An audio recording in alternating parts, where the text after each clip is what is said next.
Queridos amigos, ¿cómo les va? Bienvenidos a la cena de UNEVI. Todos. Y bueno, hoy nos acompaña Clara Mariño, que realmente no necesita presentación. Sobre todo lo conocemos y sabemos muy bien la historia y de todos sus antecedentes. Así que voy a hacer una presentación muy esquemática. Ella es periodista. Sí, súper. Periodista, conductora de programas de TV y radio, entre ellos Las Cosas Claras, exproductora general de Tiempo Nuevo. Recibió varias distinciones, CONEX de Platino, de la Asociación de Teledifusoras Argentinas y Martín Fierro. Es profesora de la Universidad Católica Argentina entre los años 2001 y 2016. Clara, muchas gracias por estar aquí con nosotros. Lo recibimos con un fuerte aplauso.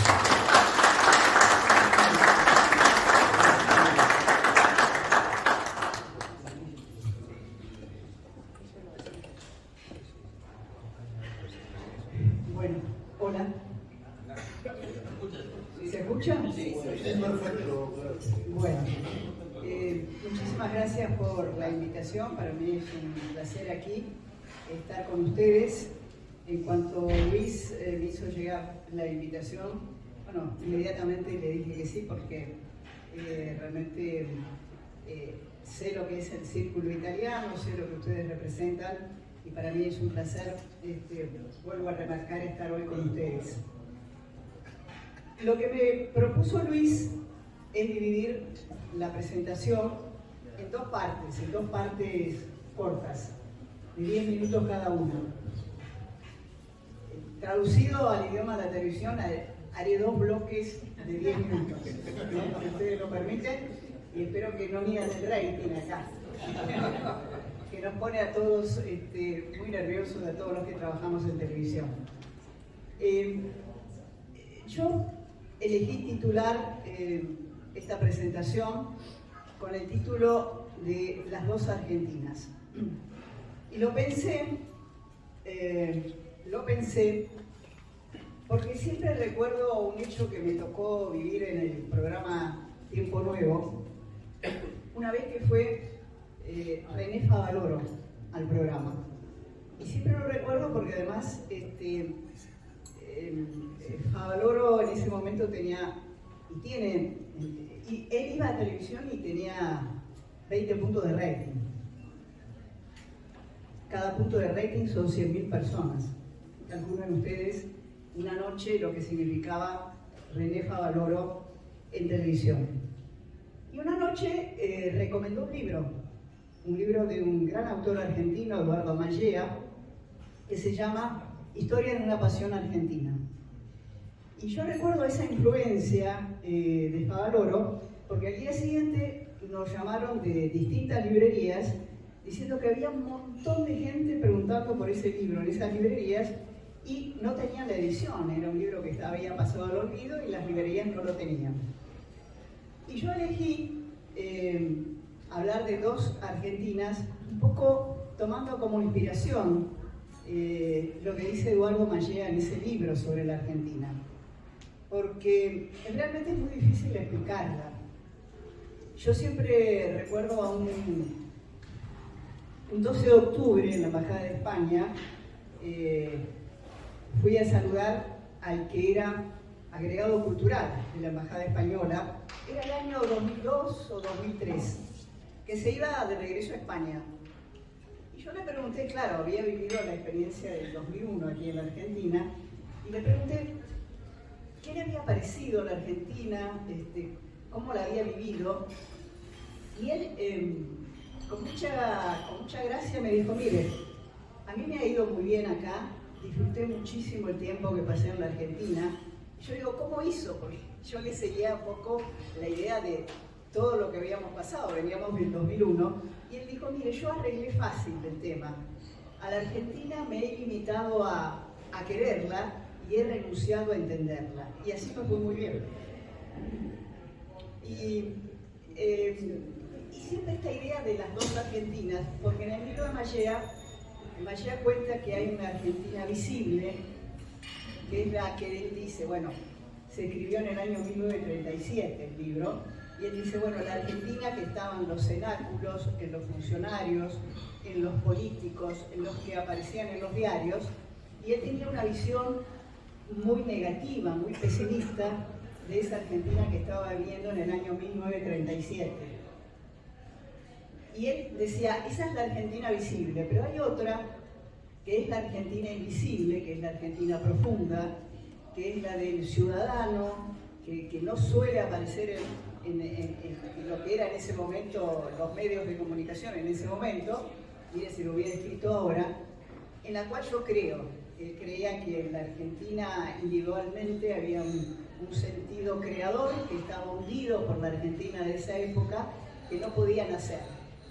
Y entonces yo digo, a mí me parece que esas dos Argentinas de Mallea del año 37 todavía se está dando hoy.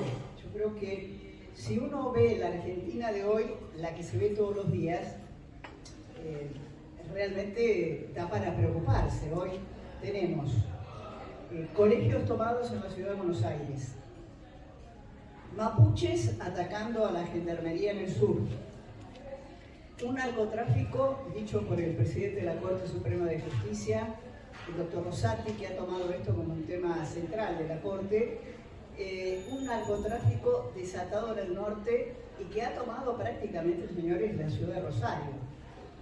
Y la ciudad de Rosario, y no se llega a tener esa violencia en la ciudad de Rosario si no hay una complicidad política, judicial y policial. Va a ser muy difícil salir de eso. Tenemos el problema salvaje, una huelga salvaje con las empresas de neumáticos. Tenemos empresas bloqueadas. Es un país, como decía Carlos Nino, al margen de la ley. La Argentina hoy es un país muy anódico y al margen de la ley. Y yo escuchaba hoy a muchos colegas que decían con un Estado ausente. Yo no creo que haya un Estado ausente porque el Estado nunca ha estado tan presente y tan pesado en la Argentina y participación en el PBI de la Argentina como hoy. Lo que hay hoy es un gobierno ausente. Hay un gobierno ausente a nivel nacional, a nivel provincial y a nivel municipal. Entonces, toda la estructura burocrática de la Argentina yo creo que está en una profunda crisis. Después voy a volver sobre este tema. Pero hay otra Argentina. Yo la semana pasada estuve en los premios Bungibor a la ciencia y vi un montón de gente joven de científicos distinguidos por la Fundación de Córdoba, de Santa Fe. Vi a un científico notable que se llama Galo Soler Ilia, un experto en nanotecnología, que es uno de los mejores del mundo, y es nieto del presidente Ilia. Vi una cantidad de gente.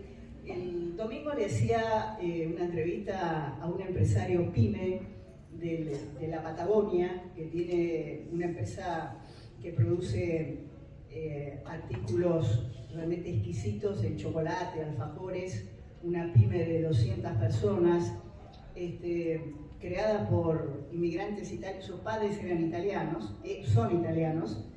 En fin, hay una Argentina individual de pymes que resiste a pesar de todo. Es decir, yo creo que la Argentina no ha desaparecido porque existe todavía una cantidad de gente, o millones de argentinos, que todos los días se levantan para ir a trabajar, para ir a estudiar, para desarrollar sus proyectos, a pesar de que me parece que hay una situación de un Estado que realmente, en lugar de promover y alentar el progreso, es un Estado captado. Y acá me parece, quiero dejarles una idea central que yo tengo. Digo, la Argentina no va a cambiar hasta que no tengamos un concepto del Estado absolutamente distinto. El Estado argentino es un Estado donde el patrimonio se impone sobre el bien común. Es un Estado capturado por intereses corporativos. El Estado argentino está capturado por intereses políticos de algunos sectores empresarios, sindicales e incluso intelectuales. Es decir, mientras la Argentina no cambie esta concepción del Estado, en eso fue un tema que subestimó Mauricio Macri. Cuando Macri llega al poder, creo que el primer gran error que comete, él decía, fui demasiado optimista. Yo diría que subestimó la dimensión de los problemas que iba a enfrentar. Subestimó el cambio que necesitaba la Argentina. Subestimó que había que dar una batalla cultural que no se puede dar en 2 o 3 años, yo lo entiendo, pero esos temas creo que fueron subestimados por el gobierno de Mauricio Macri. Y creo que es lo que después, terminó en su derrota. Pero una derrota, y eso sí me parece que es una señal de un cambio en la sociedad, se fue derrotado con un 41%. Hacía mucho tiempo que en la Argentina un gobierno no peronista, bueno, da la historia de que terminó su mandato, pero se fue con una base del 41%, que eso es muy importante, es muy importante. Yo creo que si la Argentina, creo que el cambio de concepto sobre el Estado me parece que es fundamental para el gobierno que viene, y si la Argentina quiere ser distinta. Ustedes saben que hay un gran economista norteamericano que decía que el Estado puede ordenar, publicar las obras de Shakespeare, pero no puede escribirlas. En el sentido de que puede ordenarte algo, pero no puede crear riqueza. Pero la Argentina necesita una reforma del Estado urgente y que de alguna manera termine, para mí es un concepto central, que es el concepto del Estado como botín. Es decir, la política tomó al Estado como un botín. Ustedes lo ven, un botín. Les voy a poner un número. Las empresas públicas en la Argentina, que son el Estado, pierden anualmente 8.100 millones de dólares. 8.100 millones de dólares. Río Turbio tiene ingresos por 300 millones y gasta 5.000 millones. Eso es corrupción. Eso es corrupción. De esos 8.100 millones se calcula que el 10% por lo menos es corrupción. Financiamiento de la política. Bueno, la Argentina es un país donde se inventan cargos en el Estado para los hijos de los funcionarios. Hace poco leí un cargo que le habían inventado al hijo de Rafael Bielsa, nuestro embajador, otro al hijo de Navarro, pero este es un concepto de la política argentina en general. Algunos lo hacen de manera salvaje y brutal, otros más disimulados, pero el criterio del Estado como botín forma parte de la actitud de la Argentina o de la política argentina con respecto a lo que debe ser el Estado. Borges, allá por la década del 30, decía que, hablando del Estado francés, decía, bueno, el Estado en Francia es la proyección de lo que un francés cree que debe ser su proyecto de nación. En la Argentina, el Estado es una abstracción, decía Borges, por lo tanto, saquearlo, desprofesionalizar, no es, como es una abstracción, usted puede hacer cualquier cosa con el Estado. Y eso Borges lo escribió en la década del 30. Insisto, yo creo que es fundamental para el cambio que necesita la Argentina tener un Estado profesional, liberado de todo el corporativismo que en este momento lo tiene secuestrado. E insisto, conozco muchos empresarios que están cómodos con este Estado, conocemos muchos sindicalistas que están cómodos con este Estado, y ni hablar del Estado generado por la política. Las legislaturas provinciales y municipales son carísimas en la Argentina. Son carísimas. La legislatura más cara de la Argentina está en una provincia pobre como Tucumán, con sueldos que el más bajo es de 300.000 pesos. Ese es un concepto que tiene la política del Estado. Cambiar eso nos va a costar muchísimo y varios gobiernos. No sé si lo vamos a ver nosotros, incluso con gobiernos que acierten. Ese cambio cultural es largo, es difícil y hay que tomar la decisión política. Incluso dentro de la oposición hay algunos que están de acuerdo con esto y otros que seguirían. Ustedes saben que se habla mucho de diálogo. El diálogo que nació muerto, pero siempre hay que plantear el diálogo para qué. Yo lo que le tengo miedo es que este diálogo que hoy se presenta como una posible salida sea un diálogo para no cambiar nada, es decir, para cambiar algo para que todo siga igual. El otro tema de la Argentina, que se lo preguntan cualquier embajador, yo tengo mucho contacto con las embajadas, es el tema de la ley. Es decir, yo siempre recuerdo que Carlos Faitz, cuando era miembro de la Corte Suprema de Justicia, me dijo una vez en un reportaje, me dijo, mire, en la Argentina las leyes, más que leyes, parecen un manual de instrucciones. Que usted cumple o no cumple. Las leyes son una opinión en la Argentina. Y este es el otro cambio cultural profundo que requiere la convivencia cotidiana de todos nosotros. Y lo que estamos viendo hoy es una anomia absoluta, donde en un país donde todo el mundo hace lo que quiere. Y en esta primera parte yo les quiero leer, miren, lo traje muy cortito porque es un párrafo, y después me van a decir ustedes si no se sienten un poco representados. Ustedes saben que el libro La Rebelión de Atlas es algo así como la Biblia del liberalismo.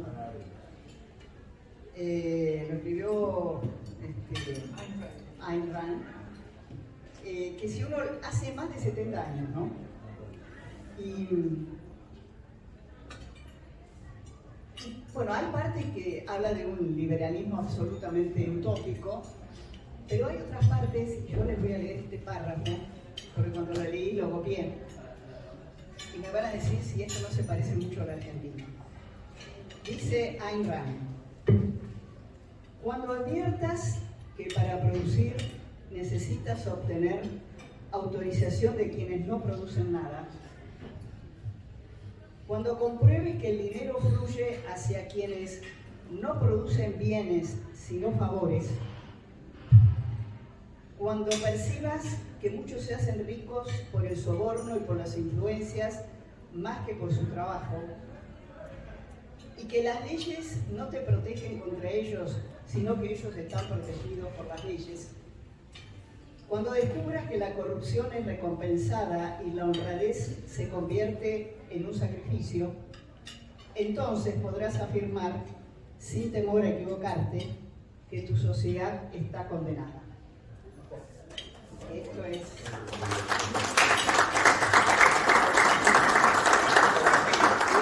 hace más de 70 años. Duarte dijo lo contrario. Duarte dijo lo contrario. Estamos condenados al éxito. Bueno, dependerá a nosotros. Así que yo en esta primera parte quiero marcarles esto. Hay una concepción del Estado que tiene que ver con la decadencia argentina de los últimos 80 años. Acá tengo el diccionario español del año 1918. Y si usted busca la palabra Argentina, dice, me voy a poner los anteojos, está muy chiquito. Diccionario español 1918.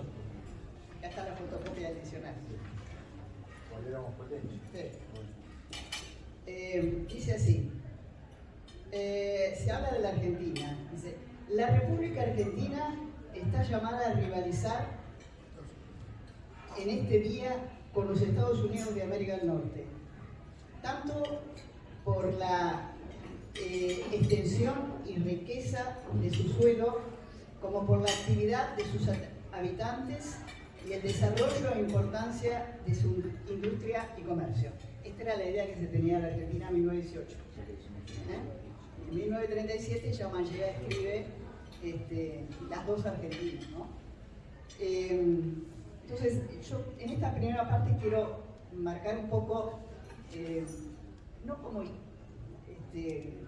para dar clase de nada, pero sí lo que yo recojo de mis diálogos con los políticos. Primero, el criterio de tomar el Estado como botín. Segundo, un país anómico, como el libro de Carlos Mino, un país al margen de la ley. Tercero, un país donde siempre se ha equivocado en materia de política exterior. Siempre se ha equivocado en materia de política exterior. Y lo sigue haciendo. Siempre está en el lugar equivocado. Y bueno, ahora catastrófico. Es muy difícil entender esto, pero lo que ya había entendido Perón cuando volvió en los 70, estos lo volvieron a olvidar. En fin, esos son tres temas: la necesidad de tener otra política exterior, la necesidad de reconstruir el Estado en función a los intereses de la nación y no intereses corporativos, y el otro tema es si estamos decididos a vivir dentro o fuera de la ley. Esta es una decisión que tienen que tomar no solo los que mandan, sino nosotros también, porque yo creo que en la Argentina, ahora sí, pero siempre ha habido muy poca condena social a los hechos de corrupción. En cualquier país del mundo, un caso como el de Nisman hubiera provocado tal vez la caída de un gobierno o tal vez la caída de algún funcionario. Acá no renunció ni el ministro del Interior, ni el ministro de Seguridad. Fue un impacto mundial como pocas veces la Argentina apareció en todos los días del mundo. Es decir, en otro país del mundo,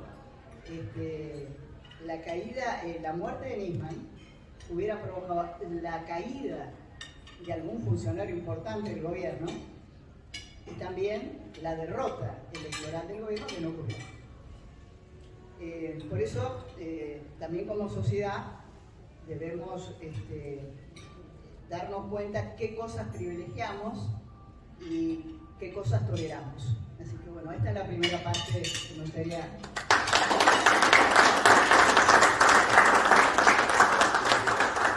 Muchísimas gracias, Clara. Excelente.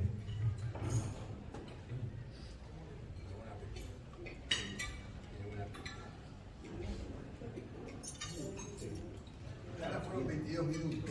Esto significa que ya nos asustaste hasta las 10. No, falta. Pero ubiqué.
oposición.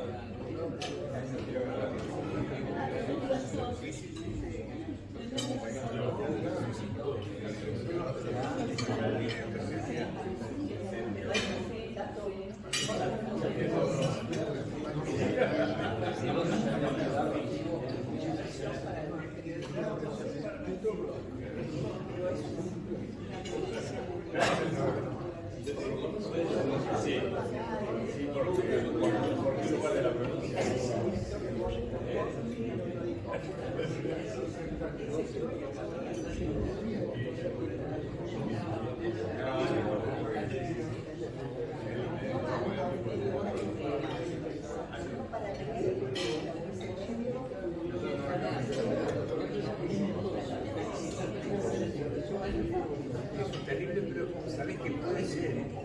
Yo creo que es así, yo creo que es así. Yo creo que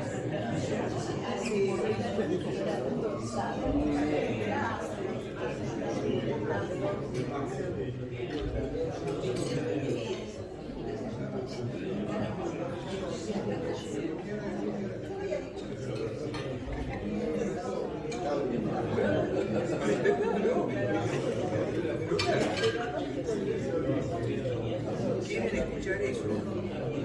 ¿Qué más hay? Ahora la gente ya queremos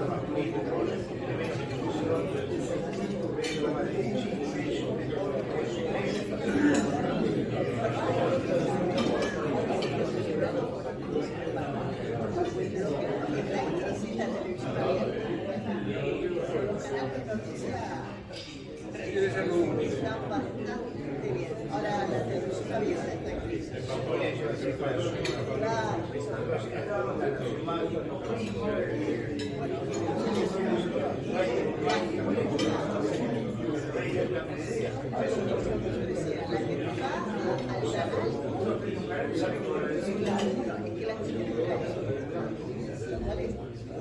Es una forma de reforzar sus ideas. Que alguien le ratifique sus ideas. Exactamente. Exactamente. Vamos condicionados. Es muy complicado.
Si Juan es vago, para cambiar Juan es vago,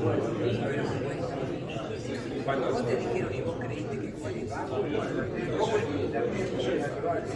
Bueno, Y las redes sociales. y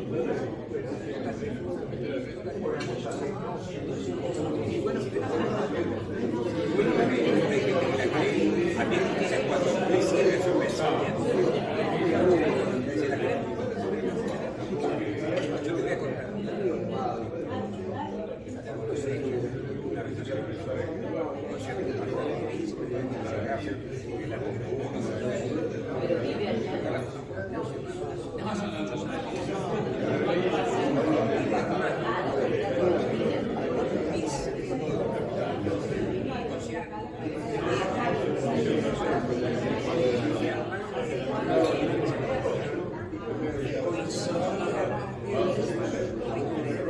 yo hicieron usar más de la informática, pero más o menos que coincidirían a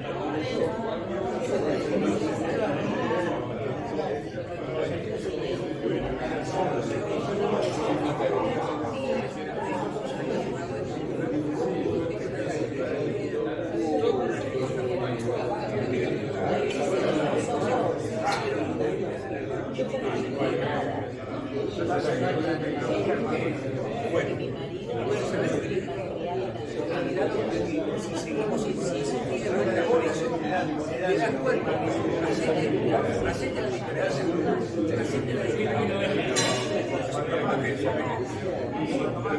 si vos llegás, estaba tocando la marcha,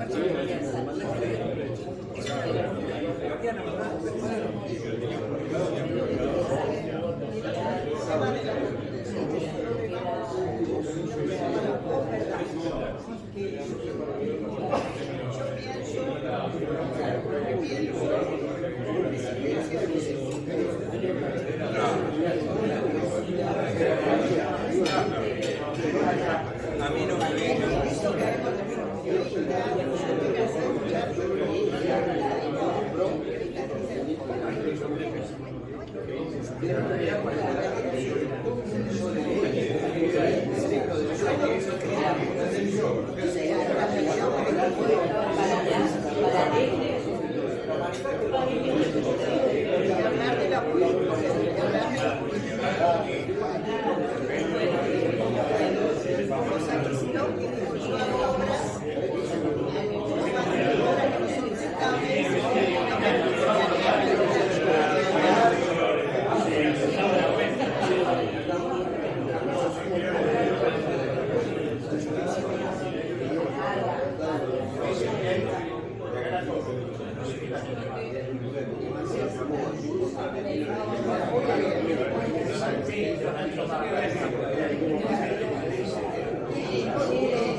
Esos carteles no eso que la política fue lo tiene.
Bueno, vamos a continuar. Jóvenes, amigos, todos jóvenes, jóvenes. Claro. Bueno, no me hagan tocar la campana. No hubo campana. Ahí está. Massa, que está a cargo de la administración hoy, el gobierno, y está el presidente lleno lleno de odios y de resentimientos. Es decir, hay un gobierno tripartito y entre los tres se desconfían, se desprecian. Y si alguien le puede hacer una zancadilla al otro, se lo hace. Eso es muy interesante. Este es el gobierno que hoy tiene la Argentina. Obviamente todo el mundo dice el poder de Cristina. Es un poder con limitaciones. Es decir, su obsesión, que era el frente judicial, no ha podido cambiarlo. No ha podido cambiarlo. Y una de las causas por las cuales no ha podido cambiarlo y no se dio cuenta, que toda la etapa de su procesamiento entró a juicio oral. Y esto lo sabía Bonadío, que sabía que se iba a morir y aceleró todo. Hoy Cristina está en un estado, si ustedes la vieron, siempre aparece así, pero si ustedes la vieron la semana pasada, es una mujer que da la sensación de que está desquiciada. Si nadie explica por qué Veraldi, que es un abogado muy importante, le dejó a ella, hizo una defensa política y ella eligió hacer una defensa jurídica que fue un mamarracho monumental. Bueno, este es el gobierno, es lo que manda hoy en la Argentina. Ella está convencida de que las elecciones se pierden, lo ha dicho su hijo, Máximo Kirchner, pero también es cierto que el poder de daño que ella tiene todavía es muy grande. Yo les voy a contar una anécdota. Soy muy amiga de un empresario que fue presidente de la General Motors en España, presidente de Bungebor aquí, que es el ingeniero Perversi. Y Ángel Perversi, en la época de Menem, Menem lo llamó para hacer una auditoría en el PAMI y en el ANSES. En ese momento de cambio de Menem. Bueno, él empezó a hacerlo. Las cosas que me contó del PAMI y del ANSES, ustedes no lo pueden imaginar, la corrupción que hay ahí, que esa es una gran caja política. La Argentina es un país donde decimos, mira, controla la caja del PAMI, la caja del ANSES, la caja... Y nadie se escandaliza por eso. Aceptamos que son cajas políticas. Están en el lenguaje popular, en el lenguaje político. Por ejemplo, me contó Perversi que en el PAMI, en esa época, desarreglaban todas las ambulancias del PAMI, las rompían, para poder contratar otras, y en los contratos se llenaban de plata. El que desarreglaba, uno de los que desarreglaba era Luis Barrio Nuevo. Pero digo Luis Barrio Nuevo porque ese es el ejemplo. Podría decir, han salido multimillonarios todos los que han pasado por el PAMI. Y en ese momento había 3 diputadas, una Carrió, otra diputada peronista que ahora no recuerdo el nombre, y Cristina Kirchner, que lo castigaban a Perversi, lo castigaban, decían que quiere privatizar para sus amigos el PAMI. Entonces, Perversi lo fue a ver a Bauzá y dijo, mira, tengo hasta 3 mujeres que me están matando, ¿qué hago? Y Bauzá, década del 90, le dijo, mira, no te preocupes, Carrió de izquierda, en ese momento Carrió de izquierda. La otra, que no recuerdo su nombre, no te preocupes, pero cuídate de Cristina Kirchner porque es una mala persona. Cuídate de Cristina Kirchner porque es una mala persona. Bauzá a Ángel Perversi, década del 90. Década del 90. Es la única que tenés que cuidar. Bueno, después Ángel se fue porque lo llamó Menem y le dijo, no, estás exagerando. Se quedó corto. No sé. Se quedó corto. Exacto. Hablo casi todos los días con Ángel. Por eso estamos ante una persona con un enorme poder de daño. Hoy hay un objetivo político del gobierno muy fuerte que es dividir, a ver si puede dividir a la oposición. Ese es un objetivo político central. Por ahí esos coqueteos que a veces uno le cuesta un poco a ver si hablan con Manes, a ver si hablan con Morales, a ver si hablan con a ver qué se puede hacer. Es un objetivo porque ellos creen que dividiendo la oposición podrían tener alguna chance el año que viene. Hoy, si ustedes ven en imagen, no necesariamente en votos, los dos dirigentes con mejor imagen en la Argentina son Patricia Bullrich y Horacio Rodríguez Larreta. En un momento en que toda la dirigencia política, incluso Patricia y Horacio, cayeron mucho. Y es lógico. Es lógico.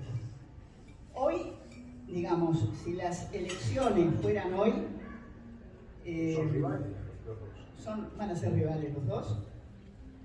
Uno de los problemas que tiene Juntos por el Cambio, yo se lo planteaba a Luis Juez el otro día en radio, el domingo en radio, es que como todos creen que va a ganar Juntos por el Cambio, todos creen que pueden ser presidentes. Yo voy a ser presidente. En total gano yo. Y es una dificultad grande. Por eso el tema de las PASO tiene como objetivo perjudicar a Juntos por el Cambio, porque las PASO sería un gran ordenador de la interna bastante furiosa de la oposición. En cambio, ellos no tienen problema. En Cristina diciendo quiero el otro, el peronismo se maneja de otra manera. Entonces, ese objetivo de dividir a la oposición tiene mucho que ver con esta decisión de los gobernadores, también impulsada por los gobernadores, de eliminar las PASO. Ahora, ahí la clave son 2 votos de Milei. Y acá viene algo interesante, yo no sé, yo le escribí a Javier, no me contestó. Con Javier hablo de muchas cosas, le gusta mucho la ópera italiana, le gusta el fútbol, nos escribimos. Y también no me... Claro, es muy amigo de Chilaver, lo va a ver más. Exactamente. Chilaver es liberal también, entonces. Hace un mes viajé a Paraguay, porque yo le hago algunos trabajos a la Fundación Alemana Naumann, y fui a hablar a unos jóvenes liberales paraguayos, y todos me preguntaban por Milei. ¿Milei? Me llamó la atención. Bueno, sí. Milei tuvo algunos tropiezos, pero hoy, digamos, Juntos por el Cambio está entre un promedio, les voy a dar, de todas las encuestas, entre 32 y 38 puntos. Está frente de todos, está en 30 puntos, entre 28 y 30 puntos, y los libertarios están en 19 puntos. Están según que encuesta, entre 15 y 19. Hoy. Tienen que registrar que una encuesta es una foto, no es una película. De acá a un año no sabemos lo que va a pasar. Y eso inquieta mucho a Juntos por el Cambio. Y en este momento yo creo que el teléfono de Javier Milei está recibiendo llamados del lado del gobierno y del lado de Juntos por el Cambio, porque son los puntos que pueden decidir el tema de las PASO. Ahora, ¿ustedes recuerdan lo que hizo Juntos por el Cambio con Milei? Que pusieron en un documento por escrito, lo firmaron todos, que de ninguna manera iban a hacer una alianza con Milei. Un error político garrafal. Yo lo dije en su momento. Entonces que ahora lo llaman. Y la gente dice, ustedes no pusieron el documento que yo era un ser deleznable, por lo menos. No sé si Patricia Bullrich lo firmó. Patricia tiene muy buena relación con Javier. Javier le ha agradecido que lo haya, entre comillas, avivado de muchas cosas de la política, pero lo terminó firmando también.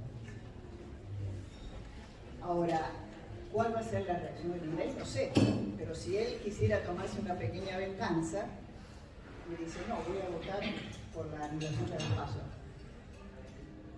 Pero beneficia frente a todo. Y eso, sí, beneficia al Frente Patricio. No sé qué se va a imponer. No sé qué se va a imponer. Si su gana de revancha, diciendo, bueno, ustedes dijeron que yo no servía para nada, ahora me necesitan, bueno, ahora les voto en contra. Eso no lo sé. Es humano. Yo aspiraba a contarle hoy lo que me contó, pero no me contestó en llamadas, así que no se lo puedo decir. Y debe saber todavía lo que va a pasar. Él debe estar ahí todavía, él debe estar ahí. Bueno, así están de alguna manera las encuestas. Juntos por el Cambio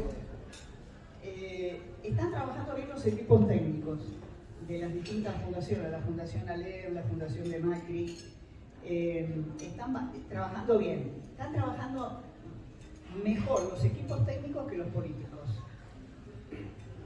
Los políticos se hablan poco, se desconfían también entre ellos. Patricia Bullrich es la más desesperada por las PASO, no tanto Horacio Rodríguez Larreta, porque Horacio tiene el peso del Estado, de la caja de él. Patricia tiene el peso de los ciudadanos, no maneja caja. Entonces a ella le convendría que hubiera paso. Tema Mauricio Macri. Yo creo que Mauricio va a tener ahora va a publicar su segundo libro que se llama ¿Para qué? No se llama Segundo Tiempo, ¿para qué?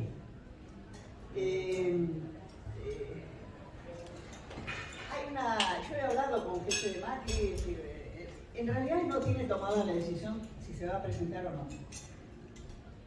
Ustedes saben muy bien porque ha trascendido su familia, Juliana Aguada, no quiere saber nada. Y Mauricio tiene una vida fuera de la política muy completa y donde él se siente que él no es un político que necesite estar permanentemente ahí, él tiene otra vida familiar, personal. Exactamente. Ahora, si usted habla con la gente de Patricia Bullrich, cree que no se va a presentar. Otros, se habla con otro sector del PRO y dice que sí se va a presentar.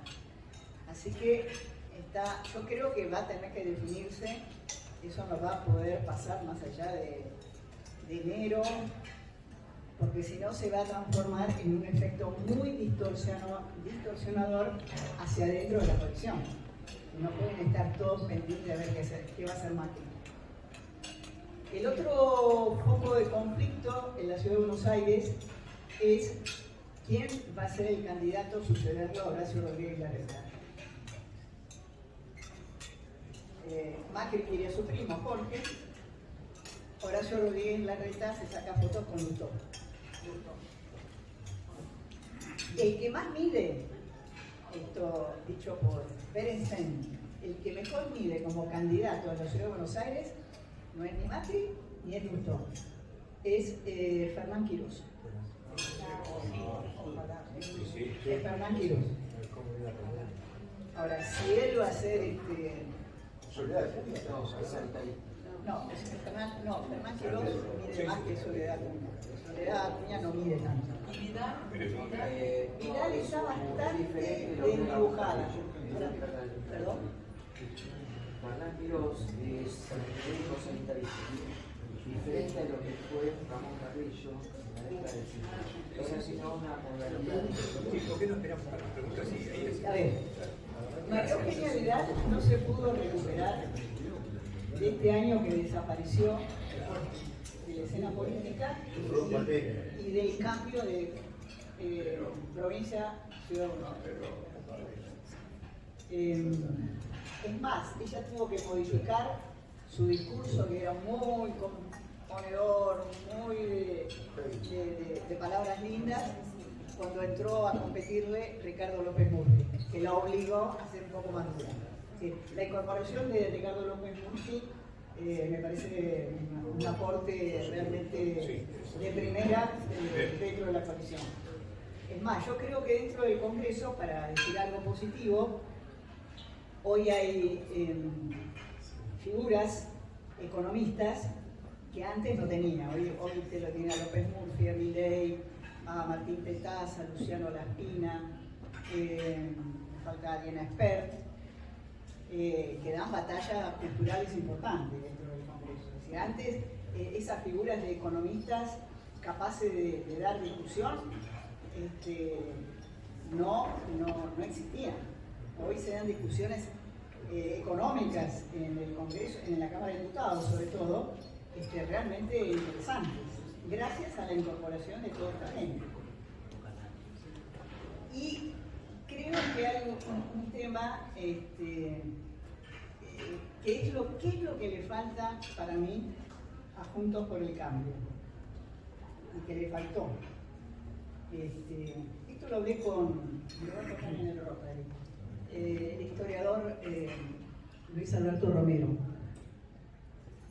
Todos los políticos, todos los procesos históricos tienen un líder con una narrativa. Me refiero a una narrativa que le dé marco y sustento a una serie de medidas. Es decir, yo lo que veo que Juntos por el Cambio tiene propuestas pero le falta una narrativa. Y le faltó a Macri una narrativa. Que puede ser de izquierda o derecha. Voy a Estados Unidos. Ronald Reagan tuvo una narrativa, Obama tuvo una narrativa, Trump tuvo una narrativa, Milei, Menem tuvo una narrativa. Entonces, yo siempre me acuerdo, hace muchos años, casi empezaba en Tiempo Nuevo, estaba Álvaro Soberay en el programa, y Bernardo le pregunta, bueno, pero usted tiene razón en esto, pero no tiene los votos. Y entonces Soberay le dijo, sí, tiene razón, nadie da la vida por el sistema métrico decimal. Y eso es lo que le falta un poco, le faltó a Macri, y le falta un poco a Juntos por el Cambio. El peronismo y la narrativa. Creo que ahí vamos a otro tema, que creo que tenemos liderazgos políticos de una tibieza, por decirlo elegantemente, que no hay liderazgos para decir, ponga el peronismo, ¿qué liderazgo tiene? ¿El de Cristina? No. Ya ella tuvo conciencia de que no podía ser ella candidata, ahora menos. En la oposición, ¿quién tiene un liderazgo claro? Macri, Rodríguez Larreta, Manes, Morales. Estoy dando. Giorgia Meloni en Italia. Eso es el ejemplo más claro. Yo hoy estaba viendo algunos cortes de ella en España, hablando en español además. Y bueno, ella tiene una narrativa. Clarísimo. Después usted coincide o no con ella, pero ella tiene una narrativa. Los grandes líderes tienen una narrativa. O sea, los liderazgos políticos en Argentina son pobrísimos. Yo he hablado con todos ellos, tengo una buena relación con ellos, pero les falta todo. Es decir, ninguno es Menem, ninguno es Alfonsín y ninguno es Kirchner. Elija usted tres cosas distintas. Pero los que están ahora, ninguno es Menem, ninguno es Kirchner, ninguno es Alfonsín. Ahí tenemos un problema. Porque lo que viene es para necesitar un liderazgo político fuerte. Y yo lo que, esto es una cosa personal, lo que sí yo creo que se tienen que preparar Juntos por el Cambio, de cara a algunas podría decir, algunas ingenuidades, porque le van a hacer la vida imposible. Es decir, la toma de colegios le van a hacer la vida imposible a Horacio Rodríguez Larreta de aquí a las elecciones. ¿Cómo desarma usted un movimiento, lo que recibe el señor Pérsico en el presupuesto 2023? Pérsico tiene asignado para el plan potenciar trabajo. La burocracia tiene nombre, pero se llama potenciar trabajo. Tiene un presupuesto de 500.000 millones de pesos. Ustedes saben la cifra aquí. Ahora está en 380.000. En el presupuesto del 2023 son 500.000 millones de pesos que va a manejar Pérsico. ¿Cómo el Estado llegó a que la ayuda social sea administrada por Pérsico, Grabois y Navarro? Solo en Argentina. No, el 2023 el presupuesto está ahí, no lo Porque valió la base del peronismo. Pasó de ser la base del trabajador a ser el desocupado. Sí. Ahí se permutó. Sí. Esa es la clave. Por eso los piqueteros tienen más fuerza hoy que la CGT.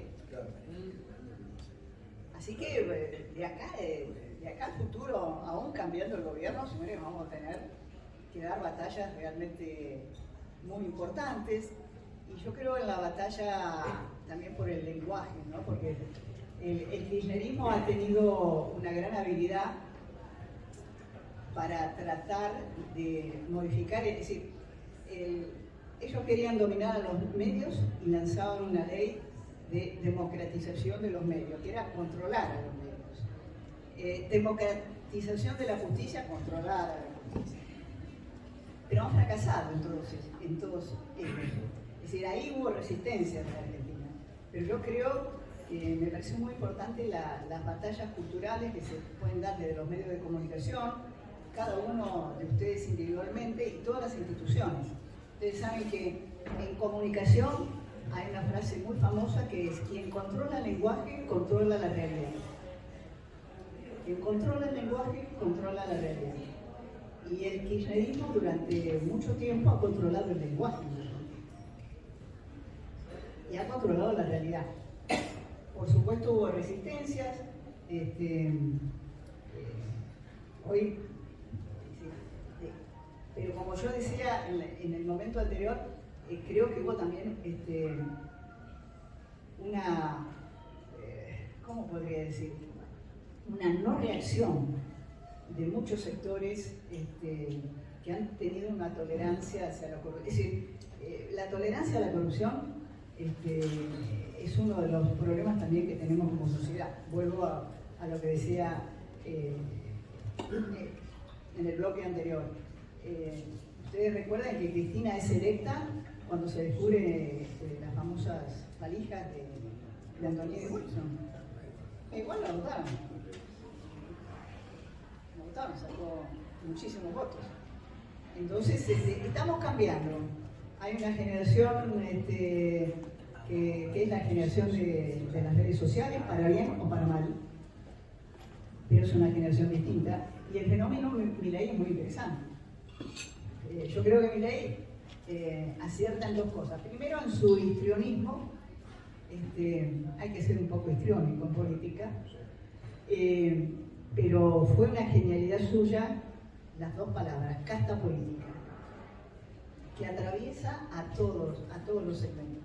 Un peronista, un liberal, todos creen que hay una casta política en la Argentina, y la hay.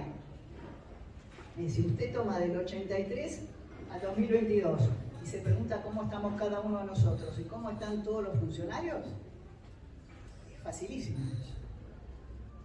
Hay una casta política. Hay una casta política. Ese fue el gran acierto de él, y el haber obligado a que en la discusión pública el tema del Estado, el tema del gasto público, voy a hacer desaparecer el Banco Central, aerolíneas se los voy a regalar a los sindicatos que se arreglen, se los regalo. Es decir, hay unas provocaciones para una Argentina absolutamente anacrónica. Yo creo que en la Argentina se discuten temas que no se discuten en ninguna parte del mundo. Estaba leyendo el otro día que en el año que viene, el 2023, el Producto Bruto, el PBI mundial, en un 63% va a ser un PBI digital. Y acá estamos discutiendo las PASO, lo de la Corte Suprema de Justicia, que son 25, 15, 14, no, dame 13. Lo de la Corte Suprema de Justicia, avalado por los gobernadores peronistas, es otra locura de la dirigencia política argentina. No han podido nombrar a Hayton de Nolasco, la sucesora, quieren nombrar a 15, que antes eran 25. Es una dirigencia política, pero extraviada y desacoplada de la realidad del país y del mundo. Totalmente desacoplada. Tarda 5 o 6 firmas, después de haber 15 firmas. Más gasto público, una locura. Sí, más gasto público. En realidad es para quedar bien con ella, pero señores, hoy la agenda, ustedes lean los titulares de los diarios de Asia, de África, bueno, de los Estados Unidos, de Europa, y vean la agenda política, que tiene grandes conflictos, y lean los diarios de acá. Y vean la agenda política de La acá. figurita. Marina. Así que yo cierro con una frase que me encanta de Alvin Toffler, ¿no? Alvin Toffler decía que aquellos países que no tienen memoria corren el riesgo de repetir errores, pero aquellos países, dice Toffler, que son incapaces de diseñar su futuro, están condenados a sufrir. Es decir, si la Argentina no tiene ya hoy una idea de lo que quiere ser en los próximos años, bueno, la realidad se nos va a derrumbar como se nos viene derrumbando permanentemente, ¿no? Así que estamos en la transición de un país que se cae a pedazos y otro que intentan hacer. Estamos en esa transición dramática, desgarradora. Bueno, ahí estamos, vamos a ver cómo sigue el futuro. Ahí yo no me animo a seguir hablando.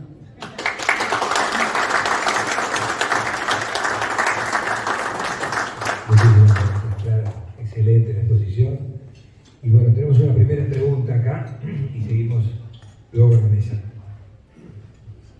Muchas gracias por la sencillez y profundidad condenados a sufrir.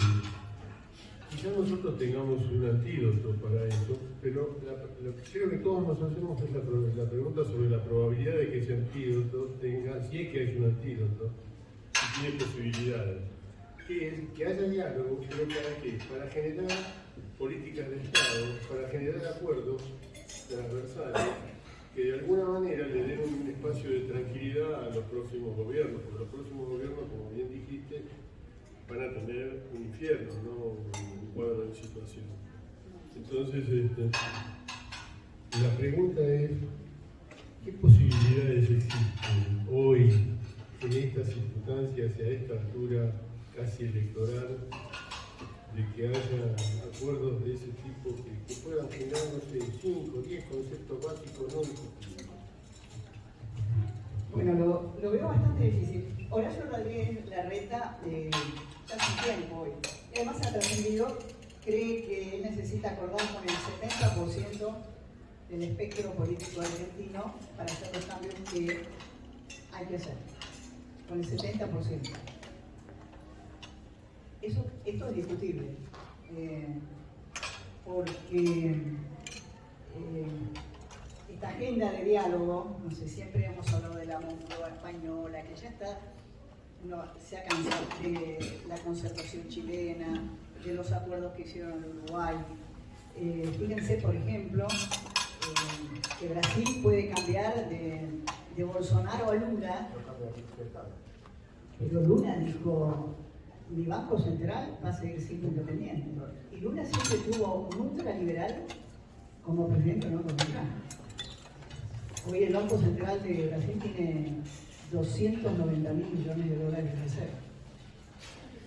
Por eso cuando se quieren comparar y creen que si gana Lula, no sé qué cosa, bueno. Yo desconfío un poquito, es decir, en teoría yo creo que es necesario acordar 10 temas. Uno de ellos debería ser qué hacemos con la educación. Pero bueno, pero un tema central es el dato que yo les di. ¿Queremos perder 8.100 millones de dólares con las empresas públicas en la Argentina o no? Este debe ser un tema central. Es decir, que perder, insisto, 8.100 millones de dólares al año en un país con 40% de pobres. De todas maneras, yo estoy viendo en economistas que son de centro izquierda o que son peronistas, cosas que antes no decían. Por ejemplo, Carlos Leiva, en un reportaje que le hizo Fontevecchia, dijo, donde hay déficit hay pobreza. Los países que tienen déficit tienen pobreza. Esto para que lo escuchen los políticos, un hombre de centro izquierda, Leiva. Y después está Emanuel Álvarez aquí, que fue segundo de Kicillof, y dijo, la mejor manera de ser nacional, popular e inclusivo es bajando la inflación. Esas cosas no se escuchaban antes.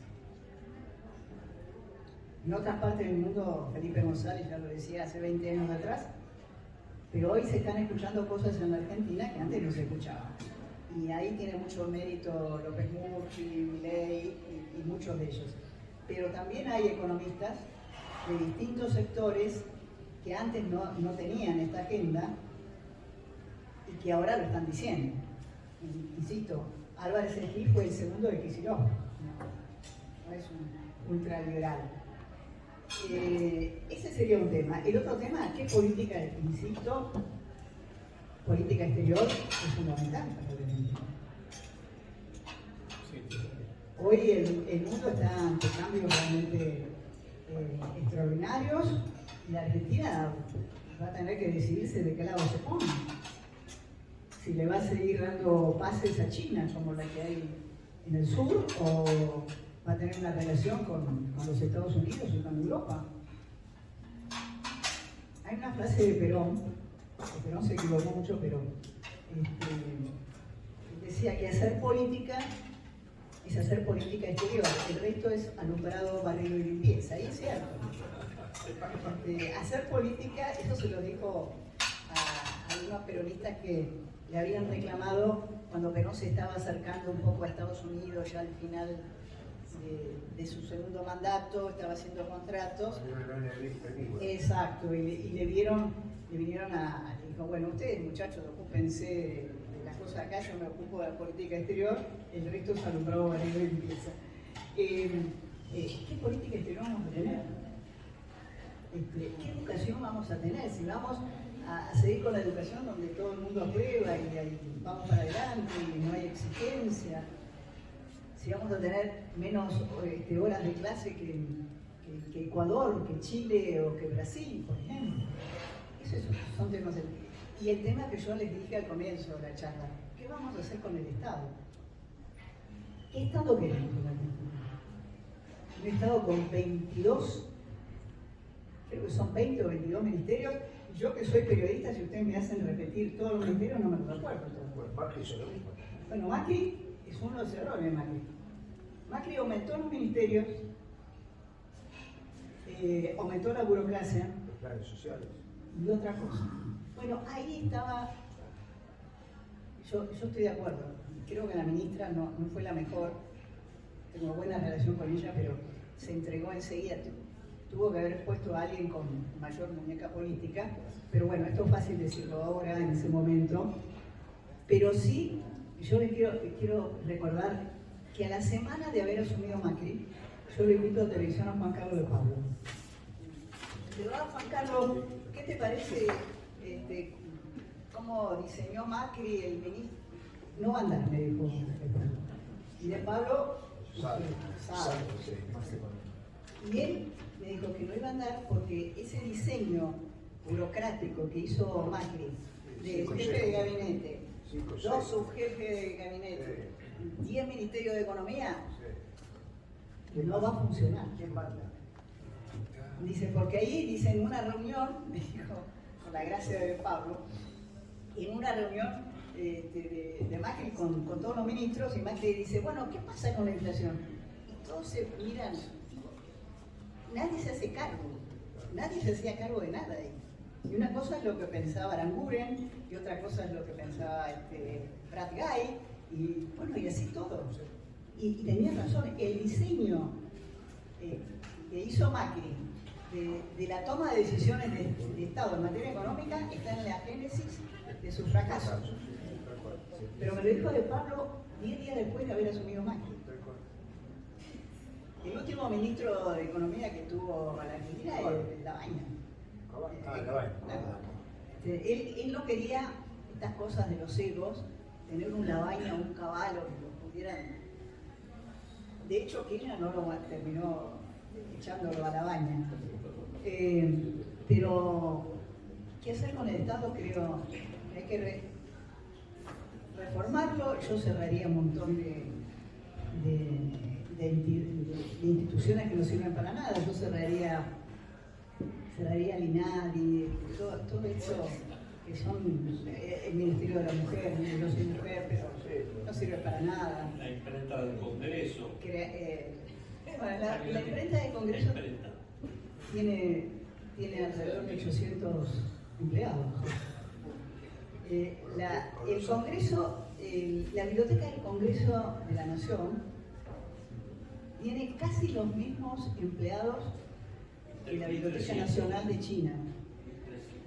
En el Congreso. No, si van todos a trabajar un día, no entran. En total son 12.000 empleados. Tenemos más senadores por estado que Estados Unidos.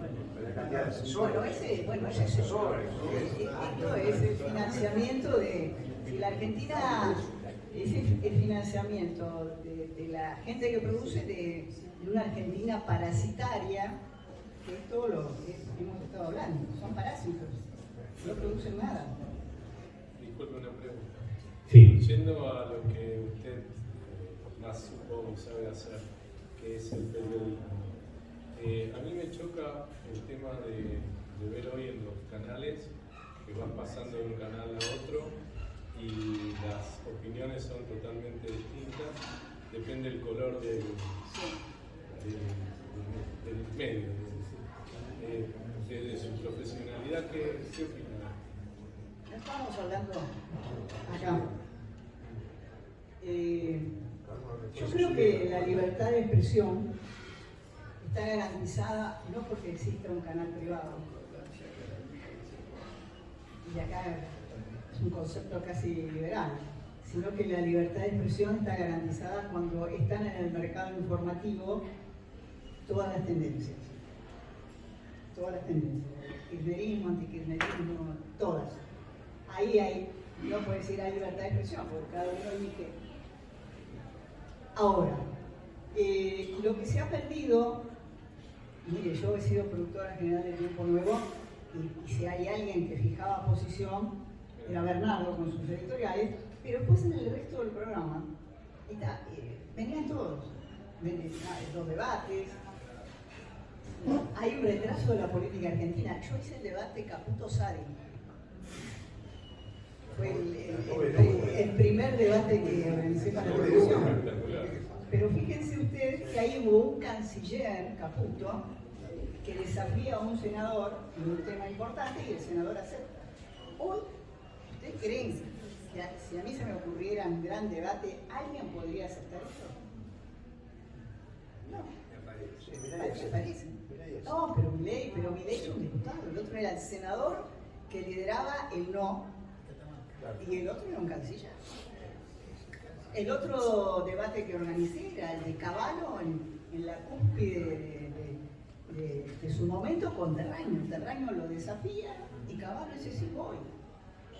¿Se imaginan hoy el ministro de Economía debatiendo con un diputado de la oposición? Hay un retroceso del debate político impresionante. Pero voy a... Yo quería lo de los medios, más que de Sí, los políticos. sí.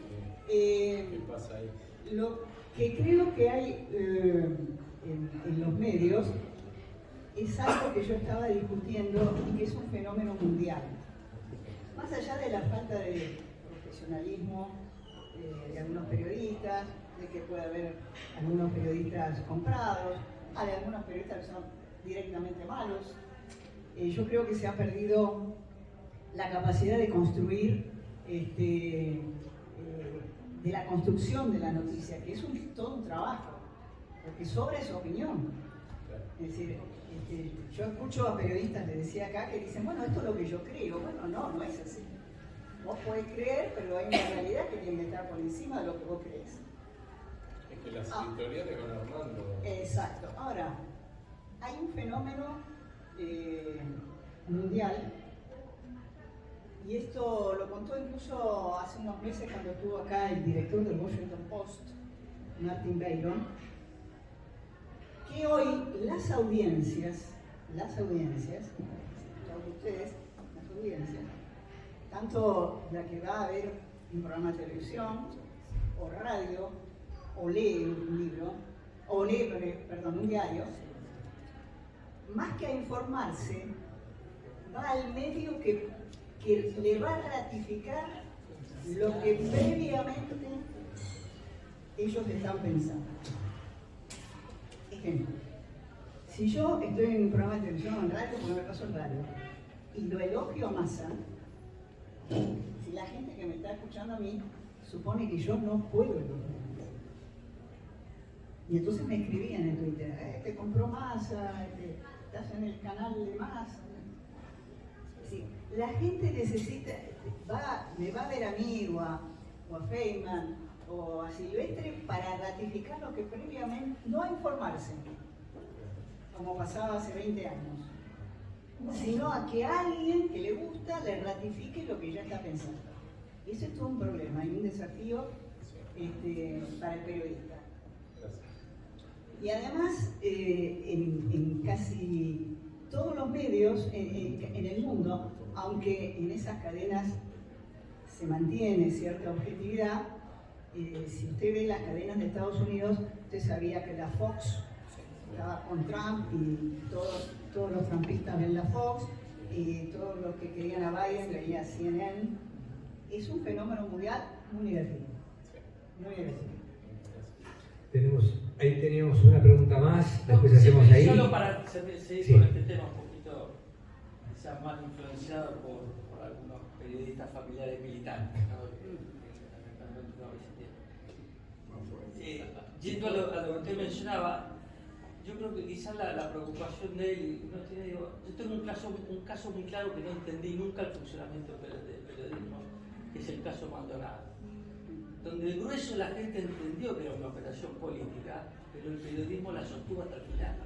Tuvo que venir una sentencia judicial para que de alguna manera el peronismo, bueno, creo que la María Laura Santillán fue el caso ejemplo que no, pero sobre todo, donde uno no entendió por qué el peronismo faltó a la verdad. O sea, se plegó una noticia sin siquiera investigarla. Periodistas profesionales, no estamos hablando del periodista de C5N ni nada, o sea, eso es lo que uno no logra entender. Porque el periodista de turno, que puede ser caso Maldonado como otros, en realidad eligió plegarse a lo que él quería que pasara y no a la investigación o a la verdad o al hecho objetivo. Estaba muy relacionado con lo que yo a él le decía. Previamente es lo que se llama el fenómeno de la posverdad. El fenómeno de la posverdad no es la mentira. El fenómeno de la posverdad es: yo creo esto con independencia de los hechos, lo cual es gravísimo. Con independencia de los hechos. La política argentina y los medios también, muchos medios, habla y opina prescindiendo de los hechos. Gravísimo. Alguna vez Lustó me dijo a mí, y tiene razón Martín, que él analizó las diferentes reformas jubilatorias que se hicieron en la Argentina en el último tiempo. Y me dijo, fue una discusión donde, bueno, esto o lo otro, pero nadie discutió los números. Todos los políticos votaron a favor, en contra, pero sin discutir números. Y así se vota en la Argentina. Volviendo a los medios, hay periodistas, por eso le decía que dicen, esto es lo que yo pienso. Bueno, yo a algunos le he dicho, bueno, pero la realidad marca otra cosa. Y hay gente que privilegia su ideología o la noticia deseada sobre los hechos. O lo que le hacen Sobre los decir hechos. también. ¿Cómo? También lo que le harán decir. Y Yo también, veo algunos pero- que tienen esa opinión. Porque hay como un titular previo a la tarea del comunicador, digamos. Ya en los zócalos, en todo, es como que está preparado. Eso Va más allá de lo- eso tiene que ver de mí, ¿no? sobre todo por la necesidad de captar audiencia, de golpear. Usted sabe que hoy uno está en televisión y le están diciendo, está bajando los números, subí corta con ese tema, seguir con otro, cambiemos, este no rindió, despedido, permanentemente así. Cerramos Es una locura. una pregunta ahí, otra ahí, y cerramos. Bueno, acá tenemos otra. Vamos cerrando, que estamos con la hora. Sí. Mi pregunta es doble. Una tiene que ver con un comentario que hizo, no sé si se llama Carlos o Andrés Malamud, un politólogo que vive en Lisboa y que tiene una visión muy interesante de lo que pasa en la Argentina. Él dice que la grieta no es vertical, kirchnerismo contra antikirchnerismo, sino que ahora hay una grieta horizontal. Los excluidos, los que no son reconocidos, los lumpenes, los copitos, contra el resto del sistema. Quería conocer su opinión sobre eso. Y la otra pregunta es si Juntos por el Cambio tiene un plan B en caso de que las PASO se anulen. Esto lo hablaba, lo último, lo hablaba con Facundo Suárez Lastra y él me decía que si hubiera grandeza y lucidez de parte de todos los miembros de Juntos por el Cambio, la ausencia de PASO podría resolverse con internas. Y me agregó, lo que no estoy seguro si tenemos la grandeza y la lucidez necesaria para enfrentar este tema. Esto me lo dijo justamente en la entrega de los premios Bunkibor, me senté con él, había muchos radicales porque estaba el hijo de Ilia premiado, y le pregunté sobre este tema. Sí que podría haber una salida. Ahora, hay algunos que están diciendo, a mí me conviene, no me conviene. No es el fin del mundo que no haya paso. Ahora, insisto, necesitaría una elevación de parte de los protagonistas de la historia, que el propio Facundo Suárez Lastra me dijo, mire, no sé si están a la altura o no. Y el otro tema de Andrés Malamud, claro, ahí la grieta es una palabra que inventa, que crea Jorge Lanata con mucha inteligencia, pero sí, lo que pasa es que la Argentina se está socialmente desconstruyendo. Es decir, la banda esta de los copitos es la expresión. ¿Cuántas veces hemos hablado de los ninis, los que no trabajan ni estudian? Debe haber muchos como esta gente. Es un misterio lo de los copitos. Yo creo que ahí hay algún servicio suelto que los ha utilizado, pero es muy raro todo lo que pasó. Es muy raro que en ese momento, por orden, bueno, ya hace un tiempo no hubiera cámaras, que haya un juez que haya dicho acá la policía de la ciudad, en esta zona no entra, que haya podido acercarse con absoluta facilidad. Es extraño que el arma recogida no tenga las huellas y realmente lo más asombroso es que el teléfono del presunto asesino, o que iba a ser el asesino, la policía federal se le haya borrado toda la memoria. Es muy curioso lo que pasa en la Argentina. El teléfono de Nisman fue modificado después de su muerte. El teléfono de Nisman. El teléfono del ex secretario de Cristina y de Néstor Gutiérrez, que fue asesinado y torturado en el sur, también fue modificado. No sé qué le pasa a los teléfonos. En los casos de conmoción nacional, los teléfonos se interviene la policía y se borran toda la memoria. Entonces sería el tercero, digamos. Ahora, es asombroso porque todas las encuestas marcan que el 63-64% de la gente sigue creyendo que es un invento eso. Que no sé si fue o no lo sabemos, pero se le parece a un invento. Donde yo creo que ahí o hay una guerra de servicios y todo estaba preparado para que no saliera la bala, en fin. Es muy raro. Vamos a la otra pregunta ahí y terminamos allá. Bueno, Clara, te agradezco muchísimo. Muchas veces te veo y la verdad que valoro mucho lo que nos transmitiste hoy. Te quería preguntar algo.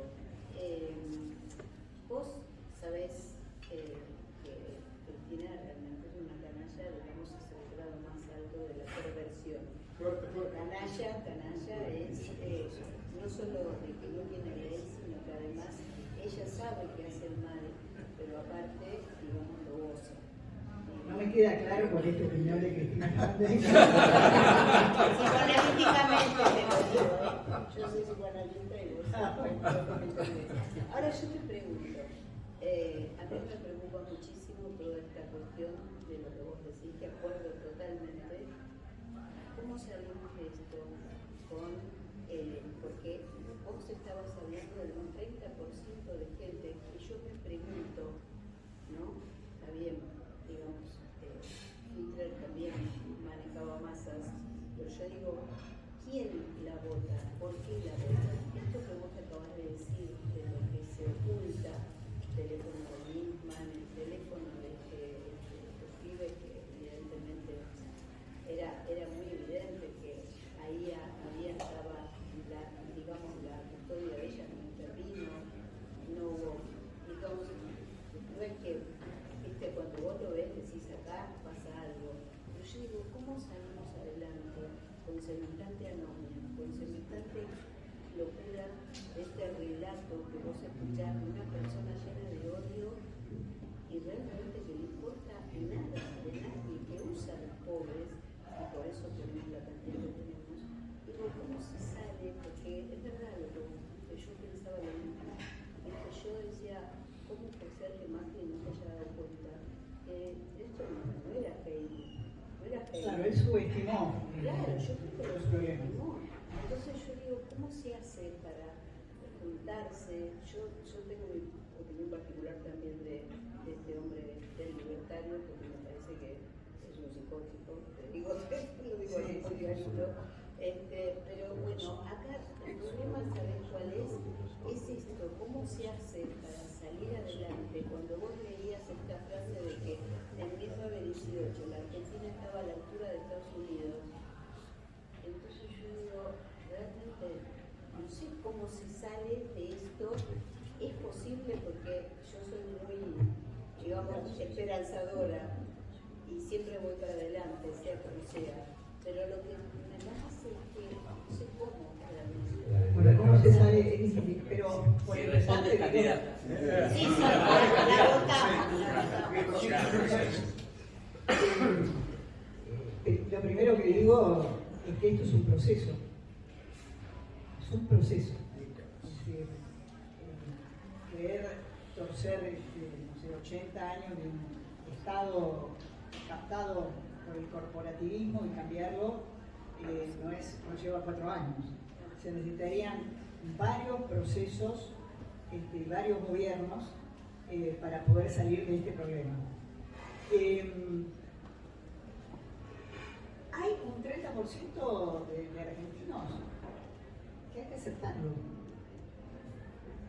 que están de acuerdo con ella, que les gusta a ella, que les gusta que no les importa, no le dan valor al tema de la honestidad, de la transparencia. Hay argentinos, la envidia en la Argentina, es decir, el que tiene éxito es como raro, es decir, si uno piensa en todas las grandes figuras de la historia argentina, todas murieron en el extranjero. Es que Piazzolla se tuvo que ir de la Argentina porque le decían que no hacía tan, expulsa a veces, es otro sistema que expulsa a veces a los mejores. Hay un 30% que está concentrado en el conurbano. Si ustedes ven las últimas elecciones, incluso las que pierde Macri, prácticamente Mauricio ganó en todas las capitales más o menos importantes de la Argentina. Ganó Capital, ganó Entre Ríos, ganó Córdoba, ganó Mendoza, ganó Corrientes. Es decir, todas las capitales importantes de la Argentina, todas las zonas urbanas de la Argentina, a pesar de todos los errores y las circunstancias que vivió Macri, le siguieron dándole sus votos. Ahora, ese conurbano es un entretejido que está en un estado realmente de dependencia del Estado, de una cantidad de hijos de inmigrantes que tienen. Yo soy hija de inmigrantes, pero digamos hay una inmigración realmente ahí concentrada de gente que vota y que no se le ocurre otra cosa que votar al peronismo. Es decir, es realmente dramático que la elección de la Argentina, incluso la última que pierde Macri y Pichetto, se defina en el conurbano. Eso es consecuencia de la reforma constitucional del 94, que antes era la elección indirecta, ahora era para favorecer a Duhalde, si ganaba ahí, ganaba, y después resultó en esto. Pero hoy el conurbano, y además el proyecto de Cristina y de todo el peronismo hoy es, si perdemos las elecciones, por lo menos nos quedamos con la provincia de Buenos Aires. La plata que está recibiendo Kicillof es monumental, de 200.000, 300.000 millones de pesos. Así todo la perdieron la elección, pero van a poner plata ahí a lo loco. Y realmente sería muy negativo si gana la fórmula de Juntos por el Cambio tener una provincia en contra, ¿no? Ya lo vivió más allá de los errores, ya lo vivió de la Rúa, que es una vida imposible. Y Vidal también. Vidal también, pero bueno. Entonces, hay que aceptar que hay un 30% de argentinos que están conformes con eso y que creen que la culpa es de esto y de esto y del otro. Hay que aceptar que es parte de la Argentina. Doctor. Sí. Hola, ahí, sí. Sí. La inmigración ha tenido un axioma que dice que cada nuevo miembro de la familia debe ser mejor que el anterior. Esto ha hecho que nuestro país se socializara, se profesionalizara, mejorara. Pero si contraponemos esto a la política, vamos a ver que cada gobierno que viene es peor que el anterior. El antítesis una cosa con la otra. Mi pregunta es, si está en notorio incremento la economía social, llámese el subsidiado y el desocupado, y el de la clase media capacitada es el que se va al exterior, ¿cómo drenamos la ida de nuestros mejores cerebros hacia el exterior? Digamos, de nuestros hijos. ¿Cómo drenamos esta situación e impedimos que crezca esa economía que nosotros no deseamos? Es dificilísima esa pregunta. Es muy difícil. Bueno, por eso es la última. Pero está ocurriendo, sí, que la Argentina está perdiendo gente profesionales muy capacitados. Yo vivo en Flores y en el edificio se fue un matrimonio joven que tiene 3 chicos. Él era comerciante, los chicos son de 7, 5 y era meses el otro. Él es comerciante y le iba bastante bien. Digo, bueno, ¿qué te pasa? Dice, bueno, yo no quiero este país para mis hijos. Y se fue a Almería, no es que se fue a París, se fue a Almería y ahí instaló su comercio y le está yendo bien porque después me escribió. Si hay algo que yo le pregunto a los distintos dirigentes políticos, del cual yo no tengo ni una respuesta ni siquiera de salida, es ¿qué van a hacer ustedes con los planes sociales? No tienen la menor idea de lo que van a hacer. Sinceramente. Si van a negociar otra vez para no ser extorsionados, no saben. Porque crear trabajo, uno dice, bueno, inversión privada, trabajo, pero eso es un proceso. Pero además, toda esa gente hoy no está capacitada. El presidente de Toyota dijo, ¿te acordás? En las charlas del Rotary, que fueron a buscar gente y resulta que no consiguieron. Y por ejemplo, contaba que la gente que iba a ir a rendir una prueba así, primero, no tenía conciencia de que trabajar se hacía de lunes a viernes. Decían, ¿cómo es? Es todos los días. Porque venían de una escuela donde a veces iban y a veces no iban. Porque la escuela es un gran formador para la vida. Y otra cosa que me dijeron es, no conocían la palabra usted. Decían, vos. Sí, al jefe. Sí, al jefe. Vos. La palabra usted no la conoce.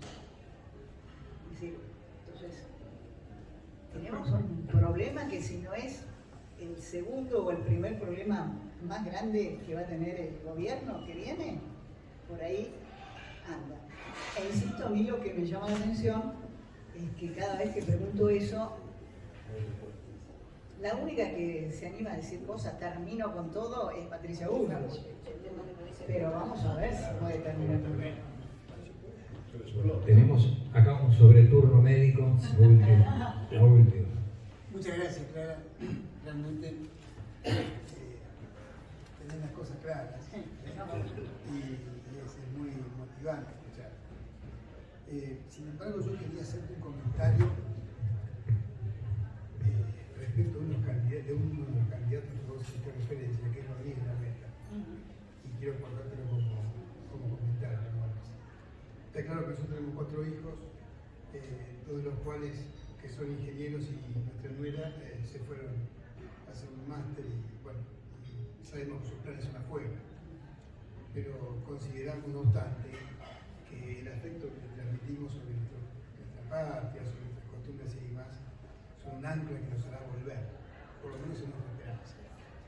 Y hablando de esperanza, Rodríguez Larreta, yo le pregunté concretamente, la primera que tuvimos hace una semana, le dije, acá hace falta profundos cambios que realizar. Tremendos, difíciles, porque lo hemos vivido en alguna época, en la década del 90, algunos nos hemos adaptado, mal o bien, con más tiempo, pero ahora tenemos que volver a hacerlo, es frustrante. Y no tenemos tanto colchón social y hemos perdido muchas cosas. Tenemos un 30% que es una masa sólida que sigue a un relato populista y lo sigue organizadamente. Hablaste de 2 millones de pesos de presupuesto, a esta parte de la explicación. Para un solo plan. Para un solo plan, pero que es el principal. El principal. Porque el de Navarro y el señor que mencionaste vos, el perseguido es el principal. ¿Cómo hacerlo, Horacio? Y él me dijo lo siguiente, dijo, mira, únicamente lo podemos hacer con un acuerdo político. Y en ese acuerdo político habremos de entregar algunas cosas, las menos posibles, pero no hay otra alternativa. Y me dijo, ¿vos te acordás de la reforma que pretendió hacer y que logró finalmente hacer Mauricio con el tema previsional. A las 2 de la mañana, con 2 votos y 14.000 kilos de piedras que nos tiramos. Nos duró 2 años. No tenemos otra alternativa, él ratificó, subrayó en mi opinión y en mi conclusión, que hacerlo por acuerdo. Y la verdad me pareció un desafío aún mayor a lo que se necesita, ¿no? Porque realmente para hacerlo sostenible y como política de Estado, pero justamente Horacio es el que dice que para hacer los cambios que hay que hacer, yo necesito acordar con el 70% del espectro político en la Argentina. Dentro de esos cambios está obviamente vinculado este tema, y es cierto, eso es lo que piensa Horacio, y quizás la respuesta no sea la menos glamorosa que uno quisiera escuchar. Además lo que dice Patricia Bull, que termino con todo esto. Pero la realidad es que van a tener que negociar. Van a tener que negociar. Porque además el cambio es dificilísimo, porque crear trabajo implica una macroeconomía más o menos ordenada, eso se extiende en el tiempo y además son gente absolutamente fuera del mercado laboral y de los esfuerzos, y va a costar mucho. Sí, sí. Pero lo que dice Horacio quizás no sea lo más seductor, pero es realista. Despedimos a Clara María con un fuerte aplauso. Muchísimas gracias por sus palabras. Y te voy a pedir, Leonardo Quintana, que ofrezcas el brindis. Bueno, Clara, excelente tu exposición. Un honor realmente escucharte. Realmente muy interesante toda tu exposición. Mi posición está más cercana a Patricia Bullrich. En realidad, el tema de la negociación con 70% no va a llevar a nada y sería algo similar a lo que pasó con Macri. Ojalá, no sé qué va a pasar en Cambiemos, que una posición parecida a la de, seguramente la que va a ocurrir ahora en Italia con Giorgia Meloni, sea la que realmente tenga que ser más clara para que nosotros podamos salir de esta locura que estamos viviendo. Igual te agradezco y espero que vos nuevamente vuelvas a participar de este evento. Gracias. Muchísimas gracias. Cuando quieran, más cerca de las elecciones.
Señor, nos vemos en la quería presentar a nuestro